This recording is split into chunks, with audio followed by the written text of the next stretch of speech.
Assalamualaikum warahmatullahi wabarakatuh.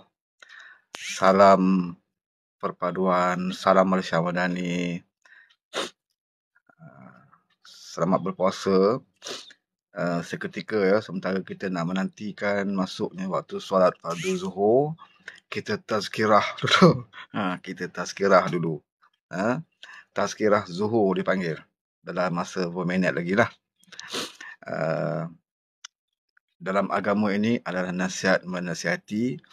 Tak kira lah dia dalam bidang apa pun, dalam bidang politik ke, ekonomi ke, sosial ke, kemasyarakatan ke, kejiranan ke, agama mengajar kita supaya ada nasihat menasihati.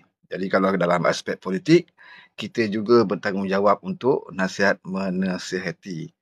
Jadi tazkirah Zuhur saya pada hari ini adalah berkenaan dengan mengelakkan diri daripada menyebarkan fitnah, ya, terutamanya bulan Ramadan. Sorry sikit hari ni sesama. Ini ada sikit resdung sesama sikit lah. Cuaca tak menentu di Kuantan. Dan saya nak bercakap ni pun sementara waktu, nak menunggu waktu Zuhur.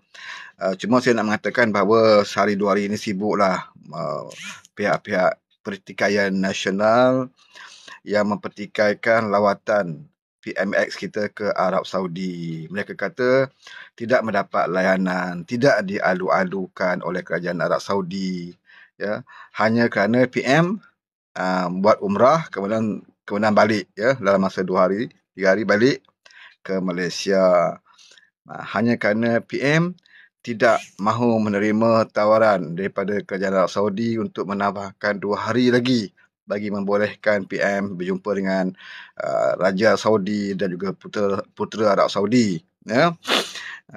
Jadi ramai yang tak tahu isu ni, maka menyatakan bahawa oleh kerana PMX tidak bertemu dengan Raja Arab Saudi, tidak bertemu dengan putera Arab Saudi, maka itu membuktikan bahawa PMX tidak dialu-alukan ke negara tersebut. Inilah betapa singkatnya pemikiran kita, ya. Dia daripada awal lagi kita kena faham, ya, bahawa ada rakan tanya, ini Menteri Abu Dhabi kan? Ini saya lah ni, keturunan Salman Al-Farisi. Jadi saya nak menjelaskan isu ni. Jadi sebenarnya daripada awal lagi jemputan tu datangnya daripada kerajaan Arab Saudi. Ya, jemputan kepada Perdana Menteri datangnya daripada kerajaan Arab Saudi, bukan datang daripada mana-mana syarikat perniagaan di sana, ya, daripada kerajaan. Bila kerajaan menjemput, itu menandakan bahawa satu penghormatan.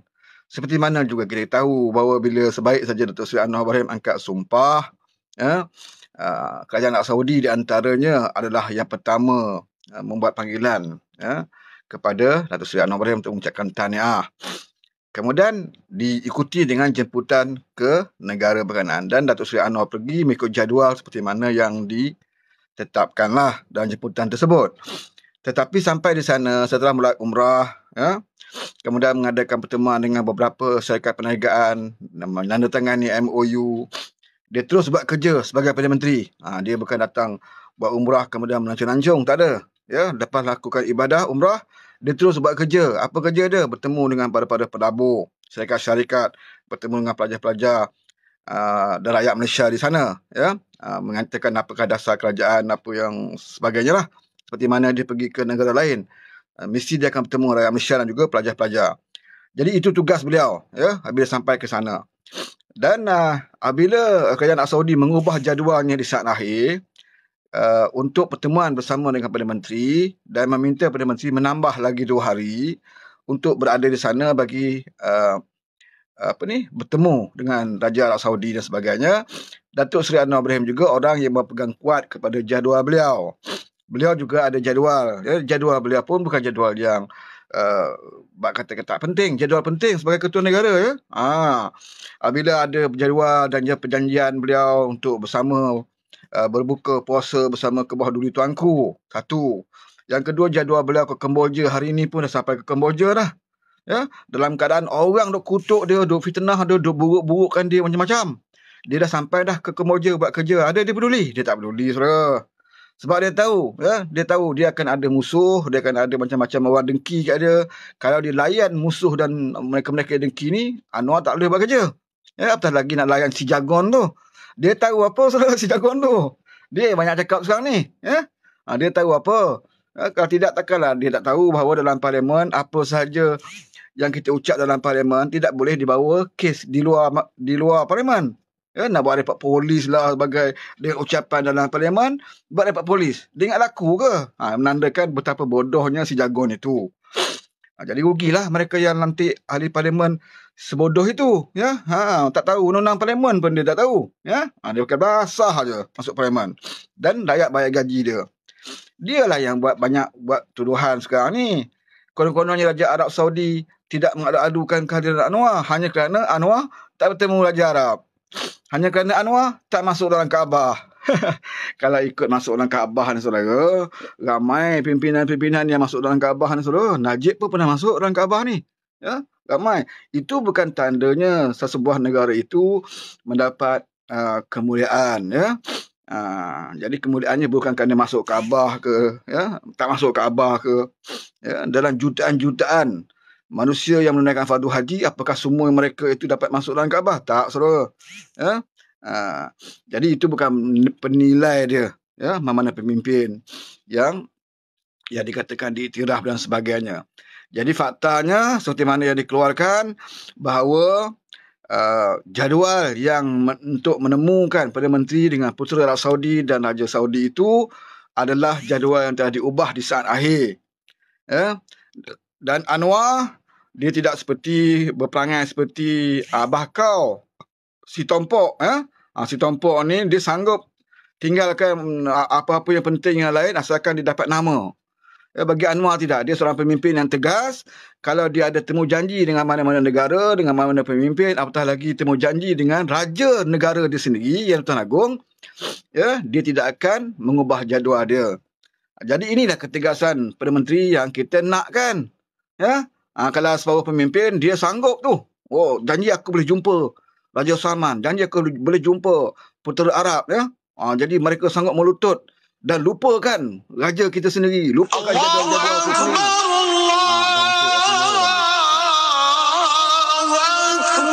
Jaga ya. Saya nak buat penutup. Tazkirah semua. Sekarang ni kita kena banyak tazkirah. Sebab orang-orang yang jahil semakin ramai. Jadi kita kena banyak tazkirah lah bulan Ramadan ni. Orang kata cakap politik tak boleh. Kita buat tazkirah Ramadan. Tapi tazkirah ada, tazkirah politik. Untuk mencerdikkan orang. Jadi saya berbangga lah. Ada orang kata, rugilah Anwar tolak tawaran lagi 2 hari nak jumpa Raja. Kenapa Anwar sanggup tak tambah masa lagi untuk bertemu Raja Salman? Bertemu dengan Raja Arab Saudi ni. Patut inilah peluang terbaik. Itu bukan. Itu bukan cara Anwar. Anwar ni kalau nak panggil dia, dia datang hargai kamu, dia hadir jemputan kamu. Tapi kalau kamu nak plan lagi lain, dia juga ada perancangan hari lain. Dia juga ada jadual yang ketat. Satu Ahad dia pun tak ada masa nak bercuti. Jadual cukup ketat. Jadi kenalah hargai masa yang ada pada dia. Sebab itu dia minta maaf. Dia tidak dapat menambah 2 hari lagi. Kerana dia dah pun ada jadual bersama dengan berbuka puasa bersama dengan tuanku. Selepas itu dia terus ke Kemboja. Kemudian pergi ke negara China. Takkanlah kerana nak menghadap muka Raja Salman, dia terpaksa batalkan temu janji dia dengan Agong. Takkan dia nak batalkan temu janji dengan kerajaan Kemboja. Takkan dia nak batalkan temu janji dia dengan kerajaan China. Yang boleh juga menarik pelabur-pelabur ke negara kita. Yang penting apa dia? Yang penting dia datang ke Arab Saudi bukan sia-sia. Ada pelabur yang dia buat masuk. Ada MOU yang telah dibuat. Dia dapat menunaikan umrah. Dia dapat bertemu dengan rakyat Malaysia. Sekadar pertemuan muhabbah sahaja dengan Arab Saudi, pertemuan silaturahim saja.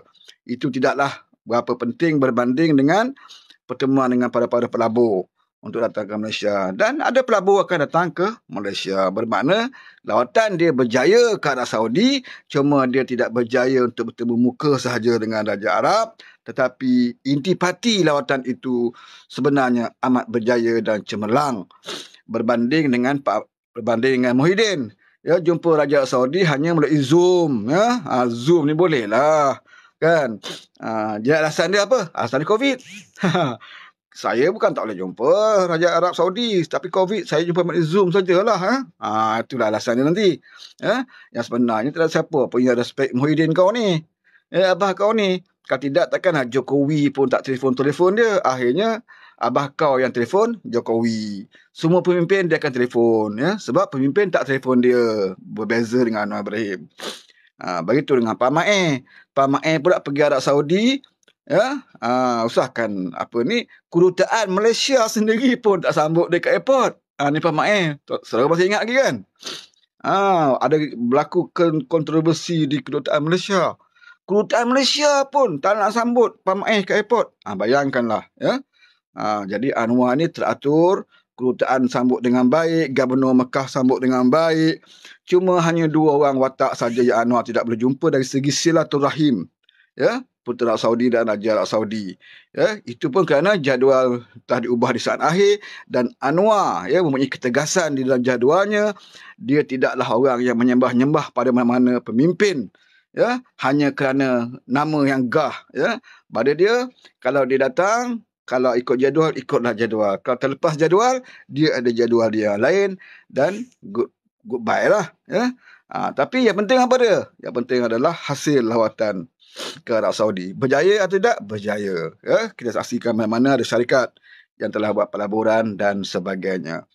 Jadi, Ana sebagai Syekh Syekh Abu Dhabi, Ana menasihatkan kepada Jagon dan juga kepada antum-antum di luar sana agar rajin-rajinlah mendapat maklumat. Dan bagi walaun-walaun, bersabarlah.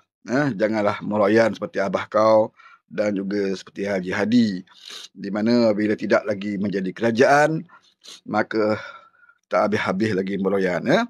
Jangan lupa esok ataupun lusa Datuk Seri Ibrahim akan datang ke Parlimen untuk sisi soal jawab lisan bersama beliau.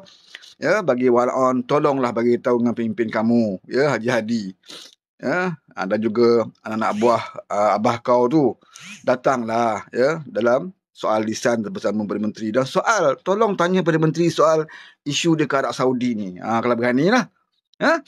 Tanya dia, Datuk Seri, wahai Tambun, benarkah lawatan kamu ke Arab Saudi tidak mendapat sambutan? Benarkah kamu sebenarnya tidak jemput kamu yang tergeh-geh pergi ke sana? Tanya daripada depan. Daripada depan Tambun. Dari depan Datuk Seri Anwar Ibrahim. Kalau berani lah, kalau ada telur lah. Jangan menyalak dekat luar saja. Ada peluang untuk bertanya, tak datang Parlimen. Ponteng. Lepas tu, kelentong anak buah. Anak buah yang bodoh-bodoh ni habis percaya semua. Kan? Patutnya anak buah tanyalah pemimpin. Datang. Berhujah depan Anwar Ibrahim. Biar Anwar jelaskan. Jelaskan. Betul ke tak betul. Tanya dia sendiri. Kenapa Perdana Menteri kita dah sampai ke Arab Saudi tidak diberikan penghormatan dan sebagainya. Jatuh maruah kita. Macam-macam dah dia jaga sangat maruah kan. Tak apa, tanya dulu dan dengar Anwar jawab. Masalahnya bila Anwar datang, kamu tak datang. Kamu tak hadir. Bila Anwar tak ada dalam Parlimen, kamu dah hero dia kan. Ini bacul dipanggil. Jadi jangan sembang soal jihad. Nak berjihad lah, nak memperjuangkan nasib rakyat lah, sedangkan kamu sendiri pun takut nak berdepan dengan kebenaran. Jadi rugilah mereka-mereka yang memilih pemimpin yang bacul. Itulah tazkirah saya pada hari ini. Selepas masuk waktu zuhur. Jadi InsyaAllah kita berjumpa lagi dalam masa. Wabillahi taufiq wal hidayah. Wassalamualaikum warahmatullahi wabarakatuh. Ada kawan saya nampak boleh naik ni. Tapi tak apalah, tak sempat nak bagi naik kot. Pasal saya nak tazkirah pun sesi pendek je. Jadi tak sempat nak sembang lah. Kita ada sesi sembang nanti kita boleh sembang kan. Okey, sekian daripada Ana, kerabat Abu Dhabi. Wabillahi taufiq wal hidayah. Assalamualaikum warahmatullahi wabarakatuh.